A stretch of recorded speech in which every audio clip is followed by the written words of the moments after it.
ધીરે ધીરે મોટા થાય છે. ચારેય ભાઈઓ કુમાર અવસ્થામાં આવ્યા છે.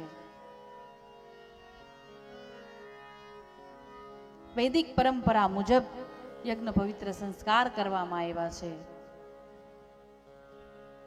ચારેય ભાઈઓ જનોઈ ધારણ કરાવી છે. ચારેયને ગુરુ આશ્રમમાં અભ્યાસ કરવા માટે મોકલા છે. આ બધી કથાઓમાં આપણે સાંભળીએ છીએ.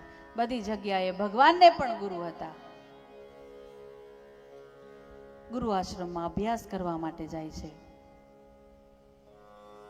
પણ બહુ ટૂંકા સમયમાં અભ્યાસ કરીને પરત આવે છે. કારણ કે જેણે જગતને નિર્માણ કર્યું હોય એને શું શીખતા વાર લાગે. રામજી ટૂંક સમયમાં સર્વ વિદ્યા શીખી સંપન્ન કરી, જેના શ્વાસે શ્વાસે 4 વેદો હોય તેને ભણવાની શું જરૂર હોય, પણ એ આપણા જેવા જીવને કહે છે કે ગુરુ વગર બધું નકામું છે.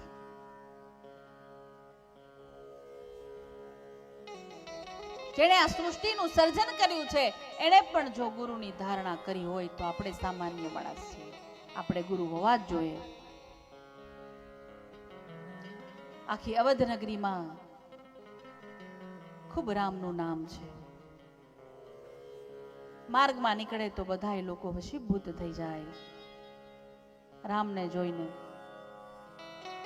હરોજ માટે સવારે સ્નાન કરે, માતા પિતાને વંદન કરે, ગુરુદેવને વંદન કરે, સંતોને પ્રણામ કરે. આ બધા સંસ્કારો નાનપણથી બાળકમાં જો નાખવામાં આવે તો મોટા થઈ કંઈક અપેક્ષા રહે.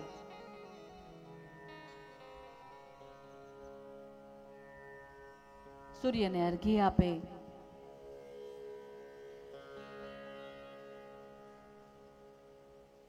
ધીરે ધીરે બાળકો મોટા થયા છે. અને એક બાજુ વિશ્વામિત્ર સમ્રાટ,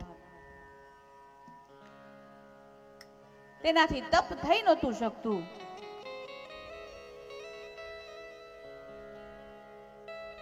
અસુરો ખૂબ સતાવતા હતા. તેને થોડા સમાચાર મળ્યા કે અવધની અંદર રામ છે, જો એ અહીંયા આવે તો મારા યજ્ઞ પૂર્ણ થાય, રક્ષણ કરે. આવું વિચારી અને અવધ આવવા માટે તૈયાર થયા છે.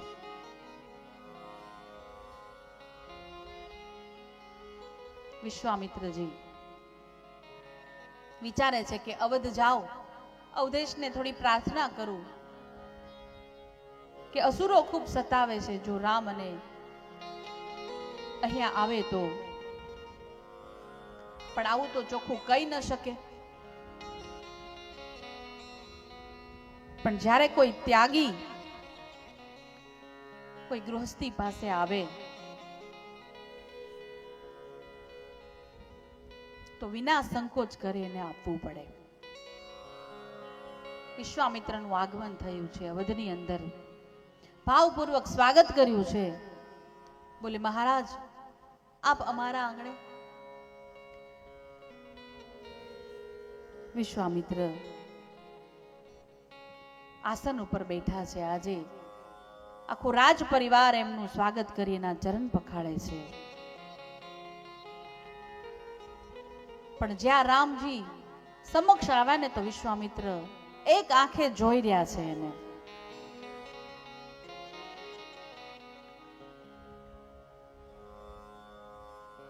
દશરથજીએ કહ્યું કે આપનું આવવાનું કારણ શું છે? અચાનક આપ આવ્યા, થોડું વહેલું કીધું હોત તો અમે તમારી આગતા સાગતા કંઈક બરાબર કરત.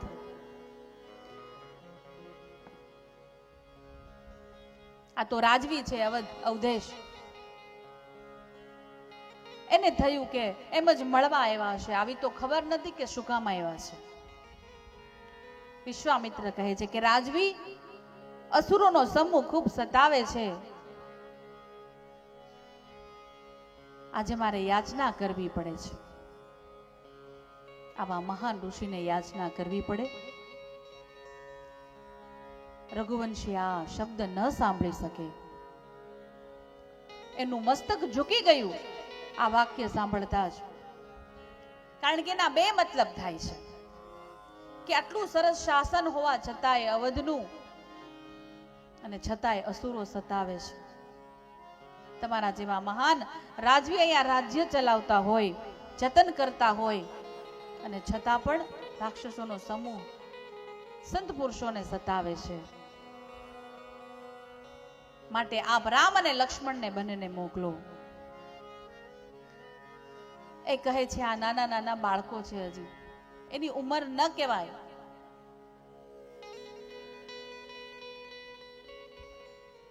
પણ જ્યાં રામ અને લક્ષ્મણને મોકલવાનું કહ્યું ને, અવધેશ આંખમાંથી દળદળ આંસુ જવા મળ્યા.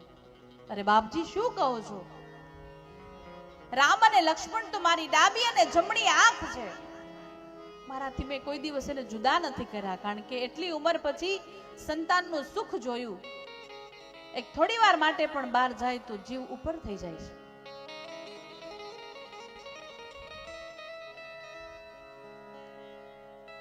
વિશ્વામિત્રજી સમજાવે છે, પણ રાજનો એક ધર્મ છે, કોઈ ઋષિ આંગણે આવે તો એને મનાઈ ન કરી શકે. આજે રામ અને લક્ષ્મણ બંનેને જવા માટે તૈયાર કર્યા છે. રામ અને લક્ષ્મણ વિશ્વામિત્રની સાથે જતા હતા. રસ્તામાં જ તાડકા નામની રાક્ષસની મળી.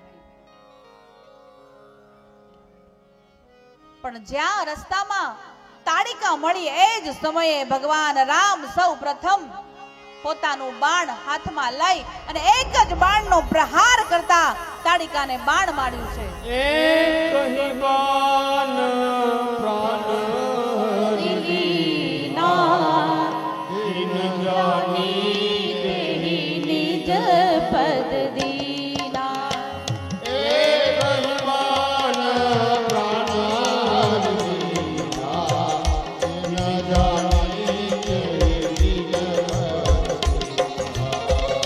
શ્રી રામ જય રામ જય જય રામ શ્રી રામ જય રામ શ્રી રામ જય જય જય રામ. તાડિકાને એક બાણનો પ્રહાર કરતા મારી નાખી છે, પણ ભગવાન ખૂબ દયાળુ છે. તેણે પોતાનું વૈકુંઠ ધામ આપ્યું છે તાડિકાને, અને તેઓ આશ્રમમાં જવા માટે આગળ નીકળે છે. બીજા દિવસે શુભ ઘડીએ યજ્ઞનો આરંભ કરવાનો છે. આશ્રમ પહોંચ્યા. સવાર થતા યજ્ઞની તૈયારી થાય છે, અને એ વખતે રાક્ષસોનું જૂથ આવ્યું, યજ્ઞ પાસે આવી પહોંચ્યા. અને ત્યારે રામે ફણા વગરનું બાણ મારી અને સોજન દૂર ફેંકી દીધું છે રાક્ષસને.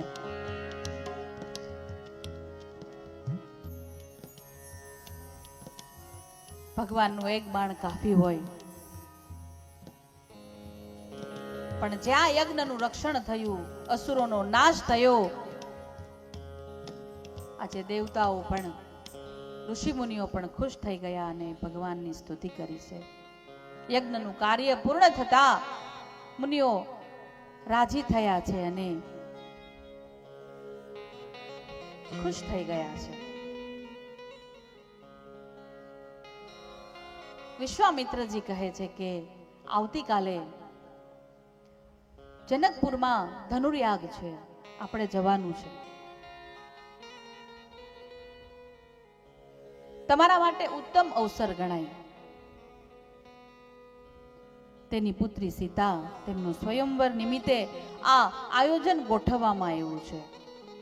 અનેક પ્રકારના તમને ચિત્રો ત્યાં જોવા મળશે.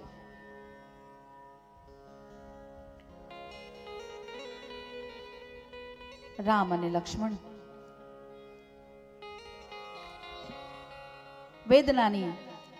વેદોની ચર્ચા કરતા કરતા આગળ વધે છે. રસ્તામાં આગળ એક નીરવ શાંતિ હોય એવો ઉજ્જડ આશ્રમ દેખાયો.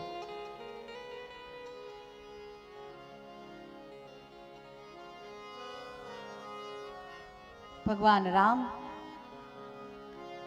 વિશ્વામિત્રને પૂછે કે બાપજી આ આશ્રમ કોનો છે? આટલી શાંતિ, જાણે કોઈ સાધનામાં લીન હોય એવા વૃક્ષો હલતા પણ નથી. આ આશ્રમ કોનો છે બાપજી? ગૌતમ નારી શ્રાપ બસ ઉપલ દેહ ધરી ધીર ચરણ કમલ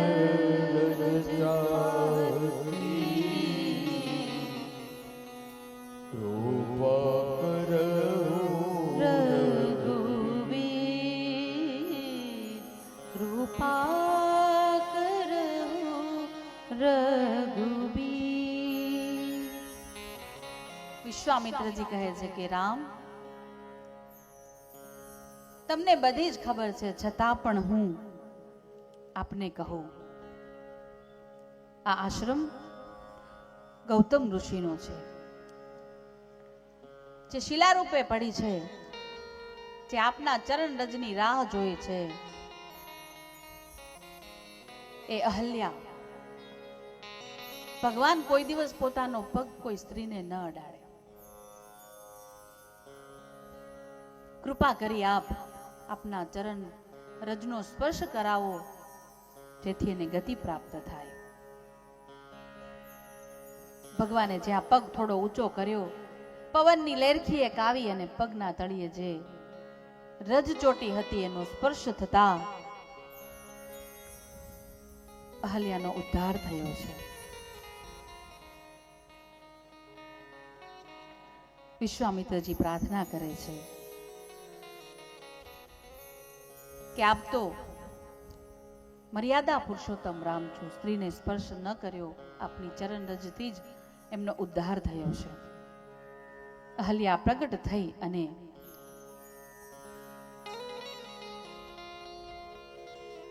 ભગવાનના લોકમાં ગઈ. વંદન કરતા કરતા, ભગવાનનો જયકાર કરતા કરતા એનો ઉદ્ધાર થયો. ભગવાને અહલ્યાનો ઉદ્ધાર કર્યો. ત્યારબાદ જનકપુર આખું જોવા માટેથી જનકપુરમાં પ્રવેશ કર્યો છે. સૌ પ્રથમ જનકપુરની આંબાવાડીમાં જનક રાજાએ ઉતારા આપ્યા છે. પણ જ્યાં જનક મુનિને સમાચાર મળ્યા જનકજીને કે વિશ્વામિત્રજી આવ્યા છે, એટલે આખા પરિવાર સાથે આવ્યા છે, સ્વાગત કર્યું છે. વાત વિશ્વામિત્રજી સાથે કરે છે, પણ તેમની નજર રામ અને લક્ષ્મણ ઉપરથી હટતી નથી જનકજીની. વિશ્વામિત્રે રામ અને લક્ષ્મણને કીધું, બેટા જાઓ વંદન કરો. પણ જ્યાં જનકજીને વંદન કર્યા, બંનેની આંખ રામ સાથે એક થઈને જનકજીનું મન ખેંચાવા લાગ્યું છે.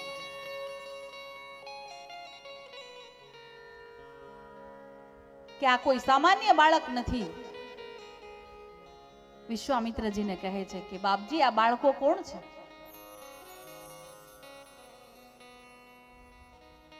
દેખાવમાં તો બાળક છે, પણ કોઈ પાલક હોય ને એવું લાગે છે. ચોખવટ કરો, મારું હૃદય એના તરફ ખૂબ ખેંચાઈ રહ્યું છે. વિશ્વામિત્રજી કહે છે કૌશલ્યા પુત્ર રામ છે અને સુમિત્રા પુત્ર લક્ષ્મણ છે. દશરથજીના મનમાં થયું છે કે રાજકુમારો કેટલા સરસ છે, ભગવાને આવો પુત્ર મને આપ્યો હોત તો. મનમાં એવો ભાવ કર્યો છે. સુંદર ઉતારામાં બંને ભાઈઓ વિશ્વામિત્રજીની સાથે થોડી વાર માટે આરામ કરે છે. વિશ્વામિત્રજીએ જનકજીને જે જવાબ આપ્યો ને એના ઉપરથી રામને થયું કે વિશ્વામિત્રજી બધી જગ્યાએ આવી ચોખવટ કરશે ને તો મને લીલા કરવાની મજા નહીં આવે. એટલે એવું કંઈક કરું કે વિશ્વામિત્રજીને પણ એવું થાય કે હું ઈશ્વર નથી. વિશ્વામિત્રને કહે છે કે અમે જનકપુર નગરી જોવા માટે જઈએ. કઈક લીલા એવી કરવી પડે કે ભગવાન નથી એવું કઈક તો થાય. બંને ભાઈઓ વિશ્વામિત્રની રજા લઈ અને જનકપુર જોવા માટે નીકળ્યા છે. આજે જનકપુરની નારીઓ બધી છે ને એ રામ દર્શન કરવા માટેથી ઝરૂખામાં ટોળે ટોળા ઊભા છે અને કોઈ પણ માહિતી અમારી બહેનો પેલા લઈ લે, એકબીજીને સમાચાર આપી દીધા કે આ સ્વયં રામ છે, અવધેશના પુત્ર. પણ જ્યાં એકબીજી સ્ત્રીઓમાં ખબર પડી ને તો આખા જનકપુરમાં ખબર પડી ગઈ કે રામ અને લક્ષ્મણ આવ્યા છે. જનકપુરની મહિલાઓ પરિચય મેળવી લીધો છે. સમય જતા બંને ભાઈઓ આખા જનકપુર નગરીના દર્શન કરી અને વિશ્વામિત્રજી પાસે આવ્યા છે. વિશ્વામિત્રજીને કહે છે, બાપજી ખૂબ આનંદ આવ્યો, મહાન નગરી છે. સવાર પડતા રામજી કહે છે, બાપજી અમે તમારા માટે પૂજા માટે થોડા ફૂલ ચૂંટીને લઈ આવીએ. બંને ભાઈઓ બગીચાની અંદર જાય છે, પણ પ્રવેશ કરતા પહેલા બગીચામાં જે માળી હતો એમને કીધું કે અમારે અમારા ગુરુજી માટે ફૂલ જોઈએ છે, તું હા પાડ તો અમે પ્રવેશ કરીએ. પેલો માળી હતો ને એમણે કીધું કે એમાં મારી રજા થોડી લેવાની હોય, આમ પણ કાલે તમે જનકપુર નગરી જોવા માટે આવ્યા હતા, પણ હું આ બાગની સંભાળમાં હતો, મારે દર્શન નહોતા થયા તમારા. આજે તમે સ્વયં આવ્યા છો, પધારો. પણ એક કામ કરો, તમે અહીંયા થોડી વાર બેસો, હું તમને ફૂલ લઈ આવી આપું. પણ રામ લક્ષ્મણ ના પાડે છે.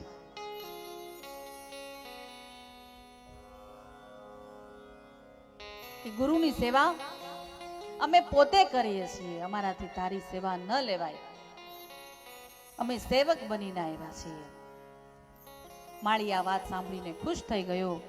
રામ લક્ષ્મણ બાગની અંદર આગળ પ્રવેશ કર્યો છે અને એ જ સમયે માં જાનકી પણ ત્યાં બાગની અંદર જ છે.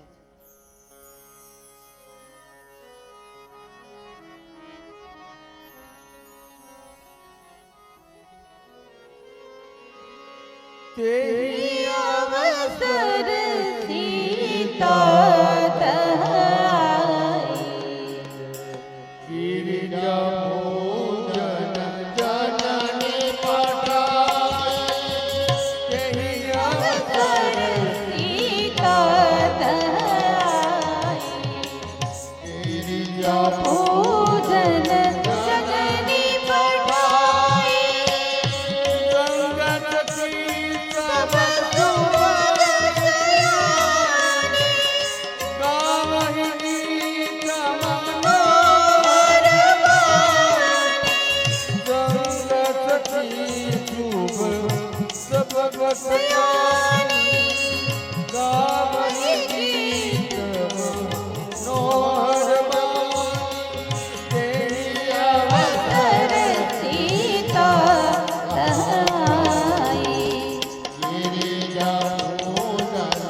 બાગમાં આવ્યા છે માં ભવાનીની પૂજા કરવા માટેથી.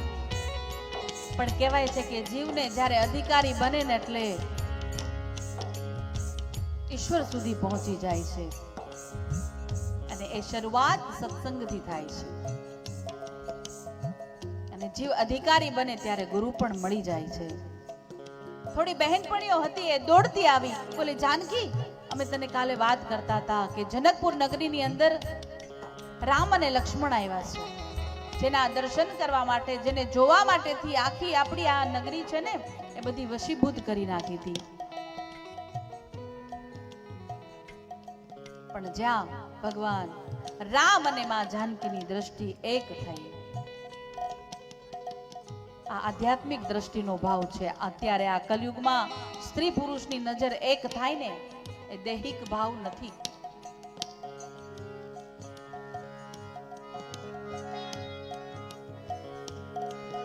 સીતા પહેલા બંને રાજકુમારો છે ને એ અહીંયા આવ્યા છે. સખીઓની સાથે માં સીતા મંદિરમાંથી બહાર નીકળ્યા છે બાગ તરફ જવા માટે, પણ પગના પાયલનો અવાજ રામજીના કાને ગયો. લખન, આ કોના નુપુરનો અવાજ છે? પણ જ્યાં સામે દ્રષ્ટિ કરીને તો માં સીતાને જોયા છે. તરત જ રામજીએ લક્ષ્મણનો હાથ પકડી લીધો. સીતા તરફ મન ખેંચાયું છે. જ્યારે દૈહિક ભાવ નથી, આધ્યાત્મિક ભાવ છે. આ તો ભક્તિની વાત છે. પરમાત્મા હંમેશા પવિત્ર ભાવ જ રાખીને દ્રષ્ટિ કરતા હોય. લક્ષ્મણજી રામને લતા મંડપ તરફ લઈ આવ્યા છે.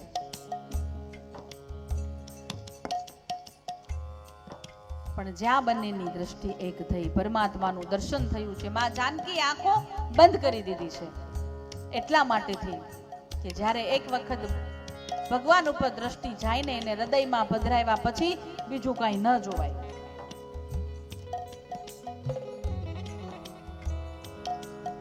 સીતાજીની આંખો બંધ જોઈ છે. માં જાનકી ફરી પાછા મંદિરમાં જઈને માને ભાવથી વંદન કરે છે. સુંદર પ્રેમ ભરી સ્તુતિ કરે છે. હે માં, આવતીકાલે મારા જીવનનો એક નિર્ણય થવાનો છે.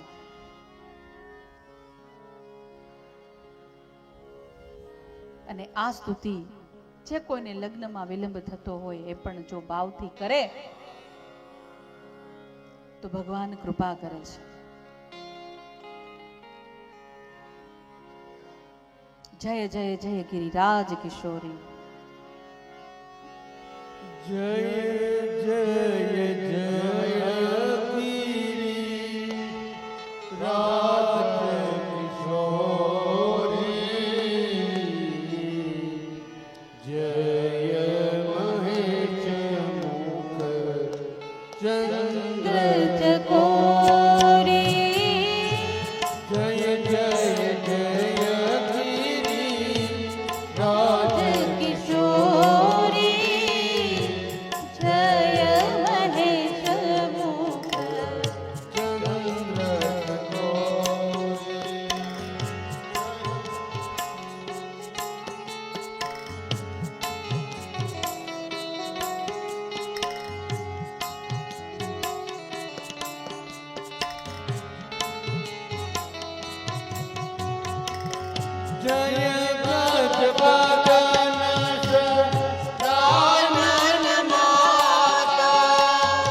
જાનકી જ્યાં પ્રાર્થના કરે છે એ જ સમયે માં ભવાનીના ગળામાં જે હાર હતો એના હાથમાં પડ્યો છે.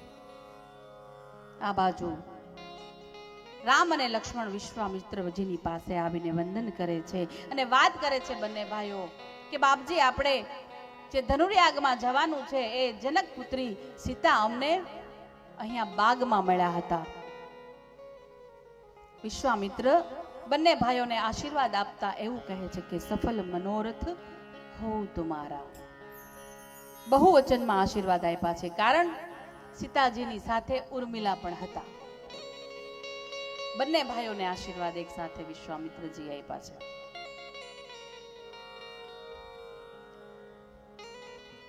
બીજા દિવસે સવાર પડતા નિત્ય કર્મ પતાવી રામ અને લક્ષ્મણ વિશ્વામિત્રજીની સાથે જનકપુર, જ્યાં પિનાક નામનું ધનુષ્ય પડ્યું છે, ધનુર્યાગ છે, એમાં પ્રવેશ કર્યો છે.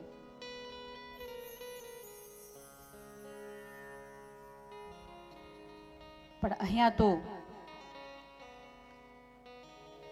હરેક નગરથી રાજા આવેલા હતા. વિશ્વામિત્રજી કહે છે કે અહીં આવો. એક ઊંચા મંચ ઉપર બંને ભાઈઓને વિશ્વામિત્રજીની સાથે બેસાડવામાં આવ્યા છે.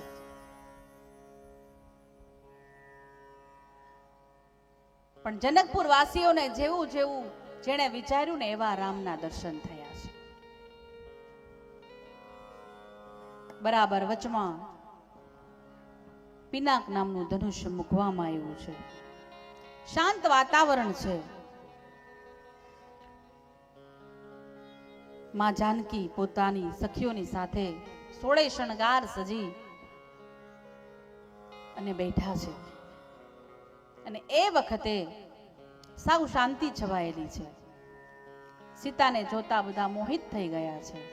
ધીરે ધીરે વાતાવરણ ગરમ થવા લાગ્યું છે. અને એ વખતે જનકજીના બંદીઓને સૂચના કરવામાં આવી કે આપ ઘોષણા કરો કે હે રાજાઓ, તમે જ્યાં પણથી આવ્યા છો, અહીંયા તમારું જે બળ છે ને એ અમને બતાવો.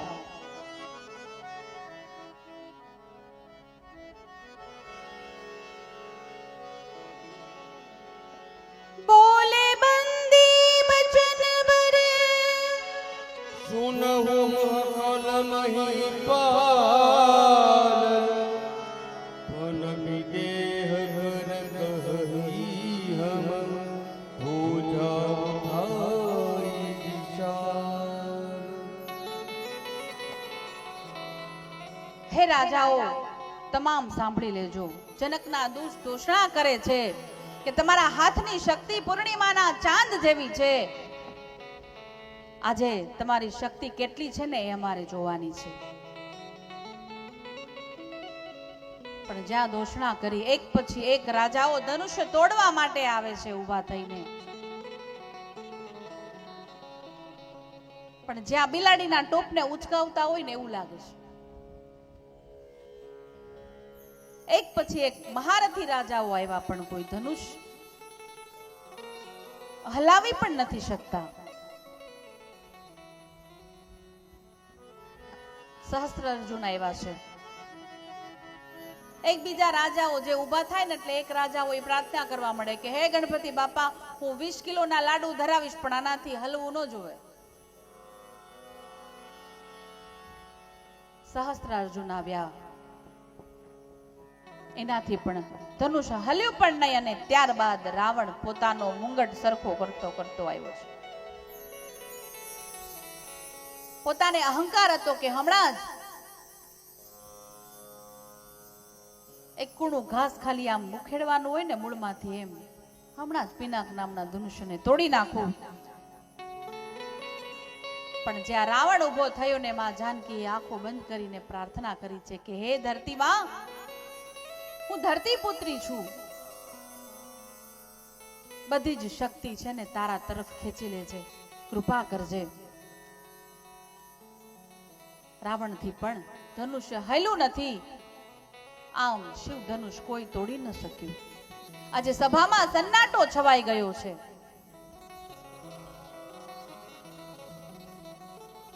અને પછી જનક રાજાથી રહેવાતું નથી.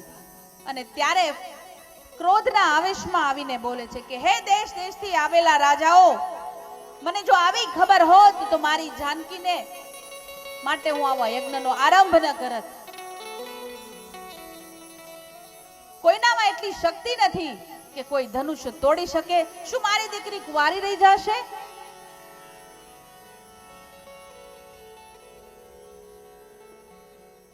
ખૂબ દુખી થાય છે. મને આવી ખબર હોત તો હું આવી ઘોષણા જ ન કરત. મને લાગે છે કે હવે કોઈ આ ધરતી ઉપર શૂરવીર રહ્યો જ નથી. આ ધરતી વીર વિહીન થઈ ગઈ છે. પણ જ્યાં આ શબ્દ સાંભળો ને, લક્ષ્મણજીથી સહન નથી થતું. લક્ષ્મણજી ક્રોધમાં ઊભા થઈ ગયા છે. સભામાં સન્નાટો છવાઈ ગયો છે. જનકથી આમ બોલાય કેમ? આ તો સિંહનું સંતાન છે. રામજીને વંદન કરીને કહ્યું કે રામજી મને માફ કરજો, તમારી અનુમતિ વગર બોલું છું, પણ હવે મારાથી સહન નથી થતું. ખાલી તમે રજા આપો ને તો એક દડાની માફિક આ આખી ધરતી છે ને એને ફેંકી દો. બ્રહ્માંડ આખું ઊંચું કરી નાખું. કમળના મૂળની જેમ આ ધનુષ્યને તોડી નાખું. લક્ષ્મણથી સહન નથી થતું. લક્ષ્મણના બોલવાથી આખી સભા છે ને એમાં સન્નાટો છવાઈ ગયો છે. લક્ષ્મણના ક્રોધના કારણે આખી ધરતી ધરધર ધ્રુજવા લાગી છે. સિંહાસન ડોલવા લાગ્યું છે. પર્વતો હલવા લાગ્યા છે. કારણ કે શેષનો અવતાર છે લક્ષ્મણ. આજે જનક મીઠું જોઈ ગયા. એને થયું કે મારાથી કંઈક વધારે બોલાઈ ગયું છે. લક્ષ્મણજી આવેશ સહન કરી શકતા નથી. રામ લક્ષ્મણને કહે છે કે ભાઈ હવે તું ચૂપ થઈ જા. બોલે ભાઈ મારું શરીર આખું લાલ ચોળ થઈ ગયું છે. ભગવાન રામ કહે છે કે જ્યારે વરસાદ થવાનો હોય ત્યારે આકાશમાં લાલાશ પથરાઈ જાય તે પાથરી દીધી. હવે વર્ષા રૂપે મારે વરસવાનું છે. પણ અહીંયા આપણે ભગવાનને પ્રાર્થના કરવાની છે તાત્કાલિક હનુમાનજીને કે 2-3 કલાક શાંતિ રાખજો. હે હનુમાનજીને પ્રાર્થના કરવી છે કે આપ તો વાયુ સ્વરૂપ, આપ તો સ્વયં પવન પુત્ર છો. થોડી વાર માટે ભલે અમારું એકાદું કપડું નીકળી જાય, અમને કઈ વાંધો નથી, પણ થોડી વાર માટે એવા ફૂંકાવ કે વાદળા થોડીક વાર શાંત થઈ જાય. હે અમારી કથા મંડપમાં અમારો કનૈયો આવવાનો છે અને આમે મારે તમને 1 લોટા છાશમાં કથા કહેવાની છે. આખી કથા છે નહીં. એક ગામની અંદર બ્રાહ્મણનો દીકરો છાશ લેવા જાય. રોજ માડીએ એવું કીધું કે તમે તો બ્રાહ્મણ છો, કથા સંભળાવ.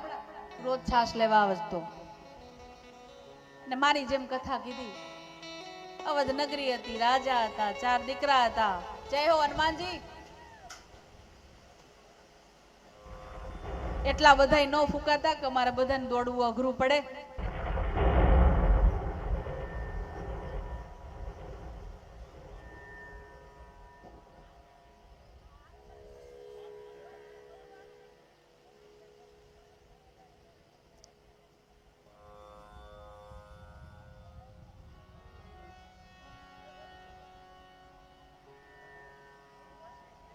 બોલીએ તાત્કાલિક હનુમાનજી મહારાજ કી જય. હનુમાનજીને પ્રાર્થના કરો કે અમારો આ ઉત્સવ, એટલી બધી બહેનો મજાની તૈયાર થઈને ત્યાં બાલ્કનીમાં બેઠી છે